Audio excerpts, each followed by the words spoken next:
खबर शामिल करते हैं मुल्तान से। सूबा भर में सूरजमुखी की काश्त का सिलसिला जारी है। इस साल सूबा पंजाब में रबी सीजन के लिए सूरजमुखी की काश्त का हदफ 1,25,000 एकड़ जबकि पैदावारी हदफ 1,40,000 टन मुकर्रर किया गया है, जिसके उसूल के लिए तमाम मुमकिन इक़दाम किए जा रहे हैं। रोजमर्रा खुराक में खुर्दनी तेल को अहम मकाम हासिल है। पाकिस्तान में मुल्की जरूरियात के लिए खुर्दनी तेल का बेशतर हिस्सा बाहर से मंगवाना पड़ता है, जिस पर कसीर ज़र मुबादला खर्च होता है।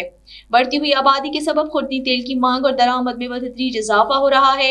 खुर्दनी तेल की मुल्की पैदावार को बढ़ाने के लिए जरूरी है कि तेलदार फसलात की काश्त को फरोग दिया जाए और उनकी फी एकड़ पैदावार को बढ़ाया जाए।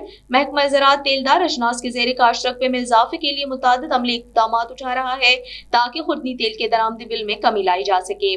महकमा ज़राअत सूरजमुखी की काश्त और पैदावार में इजाफे के लिए काश्तकारों की भरपूर रहनुमाई कर रहा है। जी बिल्कुल, सूरजमुखी की भरपूर पैदावार हासिल करने के लिए बरवक्त काश्त इंतहाई ज़रूरी है। ताख़ीर से काश्त की सूरत में न सिर्फ इसकी पैदावार में कमी आती है बल्कि इससे तेल भी कम हासिल होता है। काश्तकार डीजी खां, राजनपुर, बहावलपुर, मुल्तान और जनूबी पंजाब के दूसरे अजला में 31 जनवरी तक सूरजमुखी की काश्त मुकम्मल करें। काश्तकार सूरजमुखी की काश्त के लिए हाईसन 33, टी 40-318, एगवारा 4, NK आर्मनी समेत दूसरी सिफारिश करदा हाइब्रिड अक़साम का इंतखाब करें।